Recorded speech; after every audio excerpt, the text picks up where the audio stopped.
So thanks for joining us again. So this is part 2 of how to create a killer marketing plan. We were here 2 weeks ago talking about goal setting, so which company goals to align to, how to set marketing goals that hook in with that. We talked about looking at the competition, and then towards the end we started to talk about segmentation. And it's quite a big, juicy topic, and we kind of only skimmed it. So we wanted to loop back and go really deep on that today. So that's the plan. There was also some controversial comments made. I don't think Glenn realised this. But You're lucky I'm here. So I'm keen to sort of delve into that a little bit. And I posted a poll out yesterday, actually. Glenn. I posted a poll on my LinkedIn yesterday, just last night, a bit of a last minute thing, got a bit of input back on who uses personas and who doesn't, and it made me realise actually that it's more controversial than I perhaps first thought. So definitely engage with us. I've been a bit smarter this time. We can see the comments coming through. Going to try and multitask and read at the same time. So do engage. It's not often you get 2 definite gurus in a row, and I'm just thrown in here for good measure. Stop. But to introduce again, so Chelsea is marketing director at Levin. They're the parent company of the Storm brands, doing awesome things. And Glenn is VP. You've got the longest job. You do. I have to take a deep breath for this. VP of Marketing Success and Insights at Meet. And obviously been in the industry for, don't want to make him feel old, but a long time. As long as you do.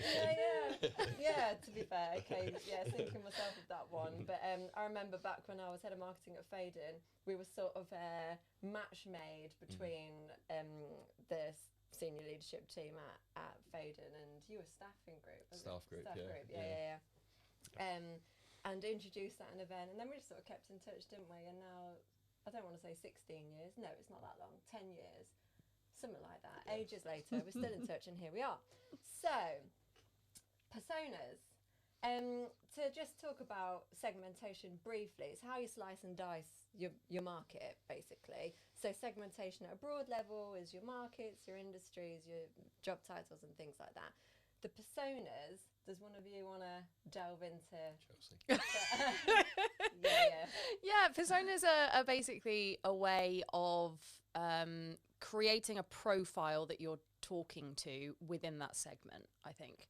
It's giving a personality to someone so that you're talking to a person rather than just blanket shouting out to the whole market, because I think especially with a lot of the recruitment markets, I'm sure everyone has a big market to talk to, and it's, in my opinion, feel free to argue with this, Glenn. In my opinion, I actually agree with you that they're people at the other side of it. It's B2B marketing, there's still a person at the other side of it, and buyer personas for me, for my team, allow us to target them a bit more effectively and talk directly to someone's pain points rather than just generic, this is what we think the whole market cares about, because they don't all care about everything. So yeah. So it's making it more individual. So Yeah. you've got an actual person in mind.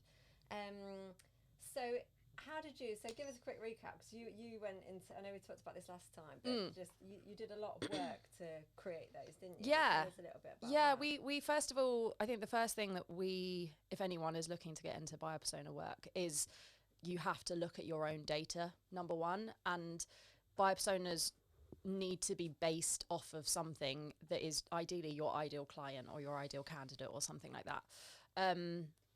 It's what are your metrics for success on that? For us, it might have been the fact that they're multi-hire clients, people who buy from us and hire a lot of people. It could be people who sign higher terms. It could be those who are going for more senior job titles or anything like that, that is just very personal towards your own goals.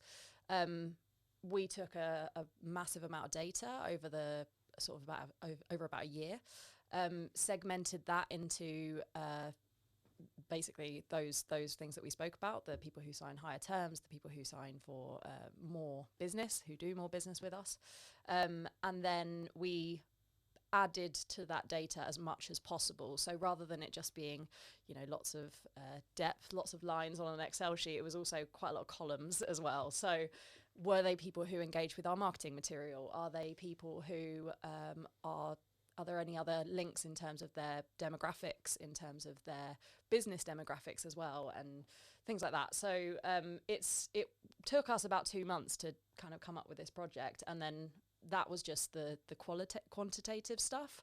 We then took a bunch of those segments and did tons and tons of interviews and really delved into the personality and the pain points for all of these different segments, and tried to work out how best to target them in terms of our content and our value add information.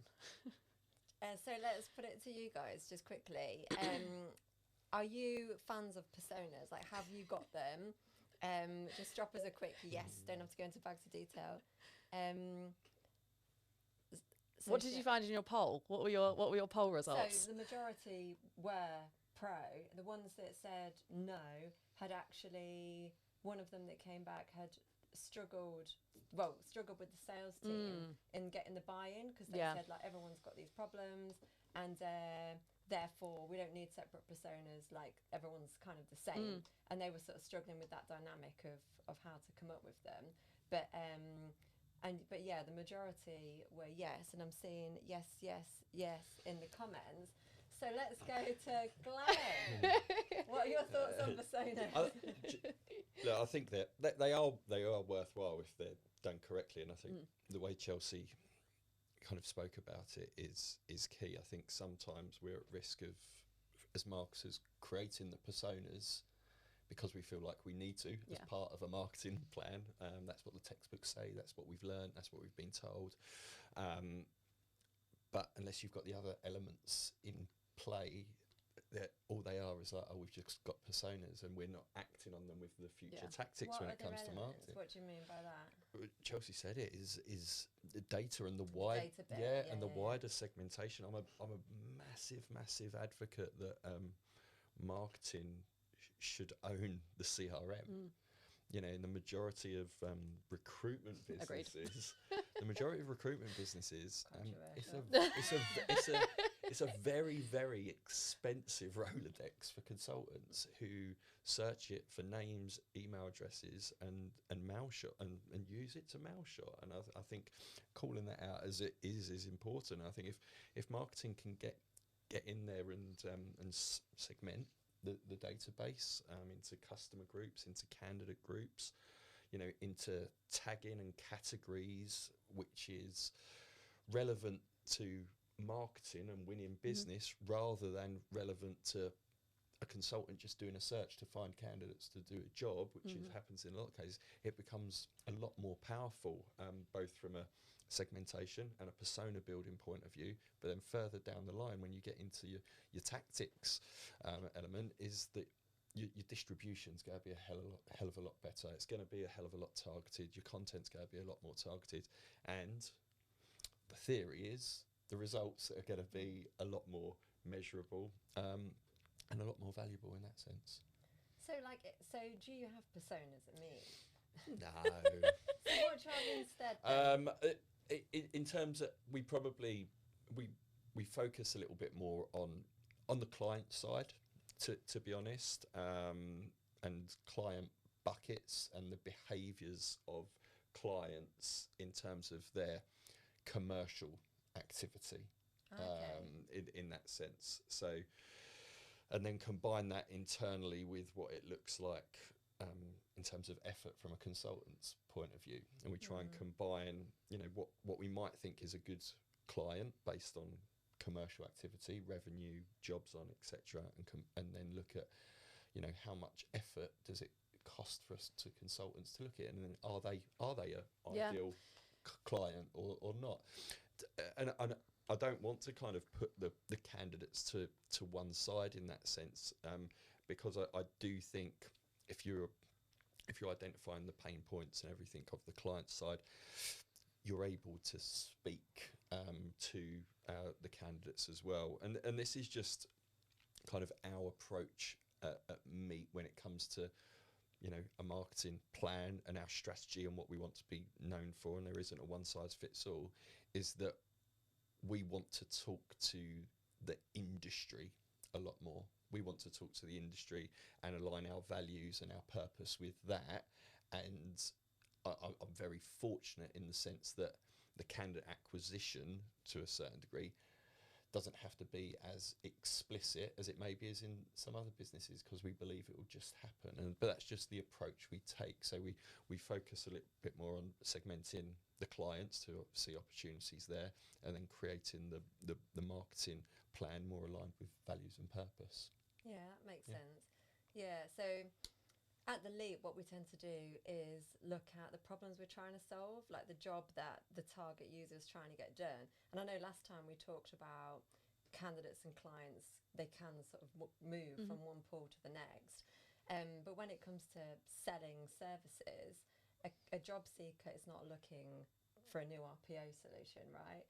They might in the future, but they're at a different state. They're trying to solve a different problem. They're trying to find a job versus find a new supplier. Yeah. So, like, in terms of the segmentation piece and the persona piece and being more personalized, that's a tricky one. What tools do you use at Me, or are you aware of in the market that can help with that, more of that real-time piece? Yeah, I think, you know, I'd like to think we're on the journey of being, I don't like to say data-led, because I do put a lot of value on kind of gut feel and listening to people, but at least data informed, which is via, you know, regular feedback, sentiment analysis, using various survey tools, whether they're integrated with existing CRM or external stuff, just to understand, you know, what people's motivations are, what they're interested in, what their values are. And that is on the client and candidate side. And I think equally, as to something that Chelsea was saying, is actually go out and speak to your customers in inverted commas. And I think, again, marketing should probably lead that and have those conversations, because the royal we, don't go into it, you know, with a sales side on it. We don't kind of ask, you know, what's important to you, what do you value, you know, what your pain points at the moment. And do you want to hire? Have you got any jobs? Yeah. Can you send me an Yeah. updated CV? Which, you know, that is their job, you know, very broken down. But I think, you know, giving yourself the permission, if you like, to have those conversations and break away from the doing, which we're all guilty of getting stuck on the hamster wheel and churning out social media posts, content, and giving yourself that time and that permission to just step back, or however often you need to do it, is important. And I think it's a lot of it's something that collectively we can struggle with sometimes, as we work in such a fast-paced entrepreneurial industry where, you know, goalposts change every day, and leaderships think that things are the most important thing, and you're getting pulled pillar to post. So just giving yourself that permission and space to take the time to understand your customers and do this kind of planning is really important.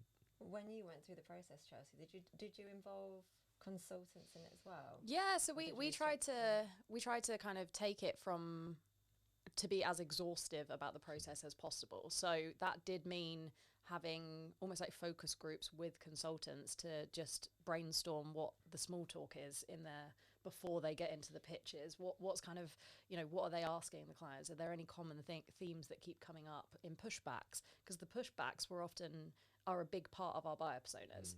It's what are the common objections for these types of people, because that helps us to not only obviously curate our messaging in terms of our actual service marketing, but also with the way that our business is set up. We've got our consultants who are obviously the 360 recruiters, but we've also got a commercial team who focus on the terms, kind of going down the retained route and things like that, and multi-hire as well. And if we're able to bring them into they kind of sit in the middle of sales and marketing. They're a lot softer in their approach. There are sort of marketing advocates within our sales teams as well, which is really good to have. And it was necessary to have conversations with everyone as well as the clients ourselves to try and bring the full picture together, because absolutely we went into those interviews with those customers being super we just want to pick your brain, but that still means that there's a bit missing where we don't know what they say on a to respond to a pitch, or we don't know what they respond to when we've sent them a feedback that they get from any sort of the actual service that we provide. So yeah, we spoke to everyone in terms of how that worked, and we try to do this. So my team is set up with a lot of generalists that work per brand, and it means that they have a really close relationship with all their commercial teams, and they have weekly catch-ups with those commercial teams, but also on a really quarterly basis. We try and encourage everyone in the marketing team to get on at least like a couple of client calls or sit in the background of pitches and all sorts. So that's a good idea, like listening into calls rather than, because I was going to say, when you sent your surveys out, how do you frame that when you're like sending a survey to a bunch of clients to get their view? So I'm not the best person to ask on this one, because we did not have very good response rates, should I say. Yeah, you're not going to say, hey, we will creating our marketing personas. Yeah, exactly. We had a much better uptick of people agreeing to have interviews with us than people actually filling out surveys. That's I think. funny, isn't it? Yeah, I mean, I guess when we're dealing with, it depends on who your customer is. I guess for us, we're dealing with a lot of sort of 50-person startups. And the CEOs and the hiring sort of C-suite there that are doing the hiring rather than an HR team or a talent team are busy. And when they get an email, that's just another email. That was one of our big kind of points with a lot of our marketing. We do some email marketing, but not loads, because it doesn't get opened, because it's just another load of emails that go into their inbox. So yeah, it's all... it's what works for you. I think this is one of the things, like, we can preach all day about what I can tell you all day about what I did, but that was right for my business that I'm in. It completely depends on the type of business that you're working in. If I think about the other business, the recruitment businesses that I've worked at, this approach would not have worked. So why do you think it wouldn't have worked? It's because of the different markets we're in. I've worked in sort of a business that was focused on office management and PAs and EAs and things like that, and the relationship we had with hiring managers there was a lot more contract based. So they wouldn't take the time to chat. So it would have been more relationship based. So actually we would have got most of our info from our consultants, and because they have those ongoing relationships. Equally in payroll and the other business that I've been at, it's I don't know, it's just they're just different businesses. They're not as I think that buyer persona at the payroll business would have been a complete, like, that would have been so many buyer personas that we'd be looking at, because they're all from different markets. I actually find it really easy to do it in ours, because we do the same they're the same buyer personas across all of the tech market. It's just different percentiles depending on which sector they're in. But I don't know, it's each to their own, I guess. The thing is with this will tell you how well you know your audience, and dig at or not, exactly. Yeah. Dig into the data first. I think that's going to be that's number one on all of this. So do you think there's anything unique about the recruitment industry in terms of how we segment and create personas, like, compared to what we know about other sectors? Or do you think the process is pretty much the same? I think the process is the same. The thing is we use this, and this does go back to my previous comment, is that very internally, when we speak about our audiences, we talk about clients and candidates. Candidates never call themselves, I'm a candidate, they genuinely don't. And I think we do we've all done it. We've all got it on our website. We support our candidates and our clients, and it's like, and who cares? Do candidates and clients care? I'm not really sure. So I think we're unique in that sense. I think it goes back to what we spoke about a couple of weeks ago as well, is the depth that you go into this process if you do the persona building, and what you're trying to get out of it is completely dependent on you understanding what your business is trying to achieve at that top level. If your business is trying to achieve, like in Chelsea's case, you know, rapid growth that is going to really rely on, you know, high levels of candidate acquisition and jobs for clients and things like that, then of course the questions that you're going to ask and the content, everything that comes back of it is very different compared to, you know, potentially somewhere like Meet where growth and financial performance and everything like that is important.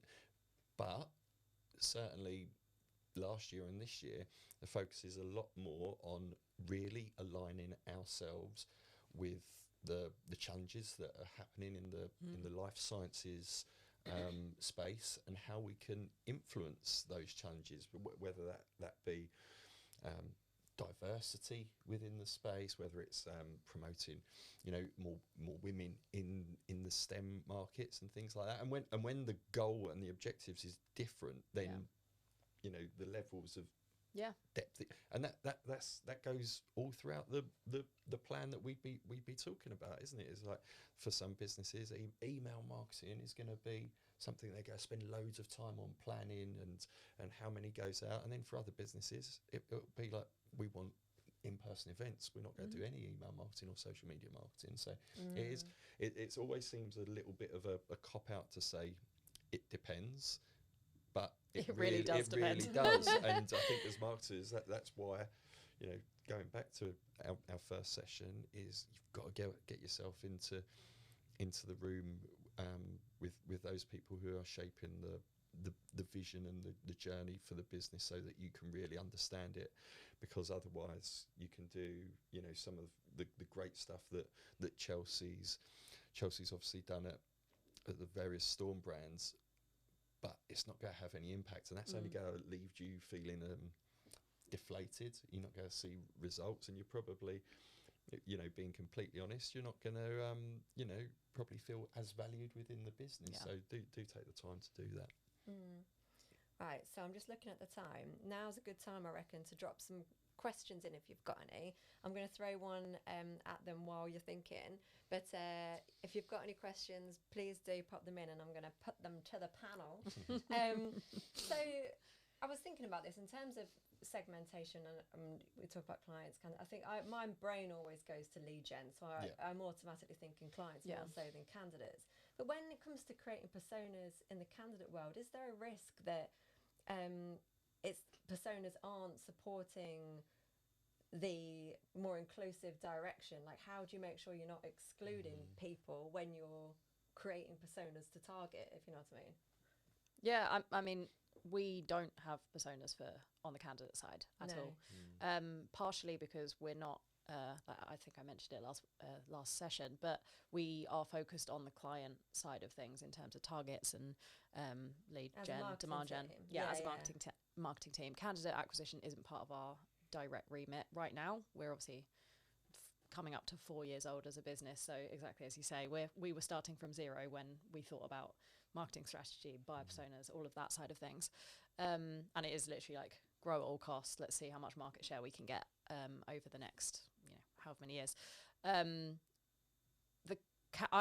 It's a very good question. I would err on the side of caution with that side of things, because whereas you do have an ideal client type, I don't think that there is such thing as a ideal candidate, because every single business requires different skills. Every single culture would want different things from a business. The person themselves, there's never just one right person for a job. And if you're going down an ideal candidate type, you're starting to get to the kind of mindset of there's a box that you need to fit in, and I don't think that's right. I think every business, every job that you're given, every opportunity that you're trying to push out there, the vacancies for the roles, you can have 10 people that could be right for that job. If that person then left, they'll hire someone else. There's never just one person right for the job. So candidate by personas probably isn't my bag. It isn't something that I'm going to go down. Not something I'm going to go down. I think on that candidate side, I think I completely agree. You risk. You know, we all see the I think it's the Ozzy Osbourne and King Charles kind of meme that comes up, that all of their characteristics kind of are the same, but they couldn't be two more Yeah. different people, though you never know what goes beyond closed doors at Buckingham Palace. But I think with on the candidate side, I think you're much better if you can, and I wouldn't know how to do this, if you wanted to go down that route, is go down a more kind of values purpose led, is what do candidates kind of really Motivated by or motivate something. and value, rather than, you know, oh, a graduate, this is Yeah. what a graduate looks like, and graduate Gary or whatever you call your your people and stuff like that. Just to clarify, there's no graduate Gary. is there? Just No, before we there's move no on. grad Gary. But I No, I think like the name. that's the route, if you're going down that candidate side, I think. Okay, cool. Well, there's been no questions, so I'm assuming we're answering them all, which is fab. So just to recap, so I think we're all in agreement that personas have a place in your marketing plan, because it does help you choose your channels, and then with that you can create really targeted messaging to appeal to those audiences. In terms of how to create them, there's a couple of ways. So you could run a workshop internally with your sales teams, other employees, get lots of insight from them. That's probably a really good place to start if you've not got a persona mapped out already. Secondly, and this is when you're getting a bit deeper and more involved in it, you could do surveys, you could do interviews, and then capture as much data as you can, because I think at this point you're not necessarily going to know what are the critical data points to look at, and that's going to be the tricky bit. Once you put it all in, it's deciding what's important and what's not. It's equally important to know what to leave out. For example, someone's height isn't going to affect their need to hire. I assume there may be Unless a trend. you're hiring for a basketball team. There's always the exception. So yeah. So Come on, So- guys. You can tell it's Friday. yeah. It's hilarious. So yeah, it's equally important to know what to leave out as to what to include, because you don't want to skew anything. But use those, and it's not like one. It may be one persona. One is probably better than none, but more likely sort of 4, 5, 6 different buckets, let's call them. I mean, I think personas get a bit of a bad name from the fun names they're given. But really, that's just, you don't have to give them a personality if you don't want to, but you call them persona 1, 2, 3, 4, 5, you know, it doesn't matter. It's the depth in those personas that's going to count. It's going to make your next campaign effective. So next time, we're going to be linking that persona piece with how to actually plan content for these different groups, how you choose your channels. So, you know, for example, regionally, skills, we're going to map out the whole lot and look at, with that we'll be providing a content plan download as well. So that's going to be in 2 weeks time, so tune in for that. I'll post the event later today. For this one, we've put a bit of a framework together to help you map out your personas and sort of take you through those steps. So drop me a comment in the comment section, or drop me a message and I'll share that with you. Cool. Thanks for joining us. Hope you got some value from that, and we'll see you next time. See you next time. Bye. Oh, this is the weird bit. This is the weird bit. Where we've got to, I think. we've got to tell him to Let stop. the guy